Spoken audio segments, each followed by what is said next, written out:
það er ekki seinna vænna en að fara að setja niður fræ. Ég hef verið svo upptekin við að pakka fræjum og afgreiða pantanir að ég hef ekki enn haft tíma til þess að byrja sjálf að sá fræjum, þannig að ég er ekkert í setjun á boðið. Ég ætla að byrja á ljónsmunafræjum. Ég er búin að byrja á því að merkja boxið og ég set smá í botnin af moldinni sem ég er búin að byrja á því að blanda með vikri og hita til þess að losna við óværu úr moldinni. Mér hefur fundist að gefast vel. Maður þarf bara að passa að hita moldin ekki við of mikinn hita og ekki of lengi, þannig að 100 gráður í hálftíma er fínt.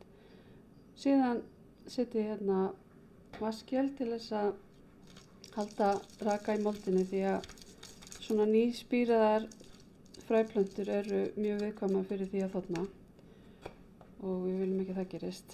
Síðan bara fylla upp með mold og þjappa svo létt, ekkert alltaf mikið. Svona. Og síðan að því að ljónsmunafræin eru rosalega fíngerð að þá hyljum við þau ekki með mold. Og mér finnst ágætt að setja mjög þunnt lag af vikri yfir moldina og sá yfir vikurinn.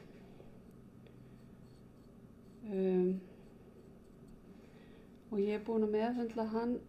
Ég reyndi að setja hann ekki í ofn, ég set bara heitt vatn á hann. Síðan er að setja fræin yfir. Og nú er komið að mjög kritísku augnabliki í ferlinum, sérstaklega ef maður er að sá mörgum tegundum og hefur takmarkað pláss og finnst erfitt að henda plöntum sem eru spíraðar. Það er að sá ekki of miklu. Eins og þið sjáið, þessi fræ eru örsmá og það er voða auðvelt að vissa mörg ofan í pottinn. Þannig að það er gott að hafa blað til þess að setja fræin á áður en við sáum þeim í moldina. Þannig að það sé hægt að stjórna magninu. Það er alltaf hægt að þá bara taka af og setja aftur í pakkan ef maður setur á mikið. Og síðan er bara að dreifa þeim svona létt yfir.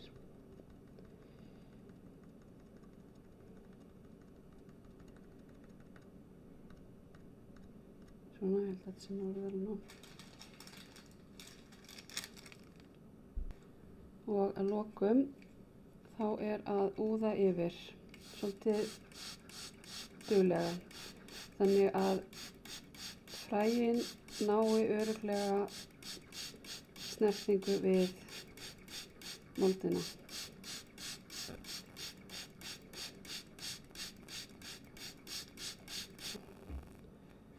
Og svo bara lokið á og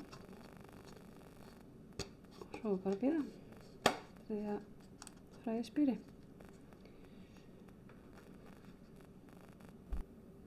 Hér er ég svo með fræ af bellis eða fagurfífli og þau þarf að hylja með þunnu lagi af vikri, þannig að þá gerum við þetta bara í öfugri röð.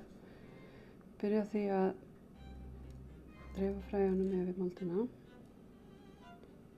aftur passum að sá ekki meira en við þurfum og svona reynum eftir bestu getu að dreifa þessu svo sem ekki eitthvað hundraði í hættinu með það. Það er lenda og þétt en við getum aðeins eitt inn á þessu svona. Og svo er að setja smá vikur yfir og það þarf að vera bara þunnt lag af því að þetta fræ er líka frekar smátt. Þannig að við setjum bara svona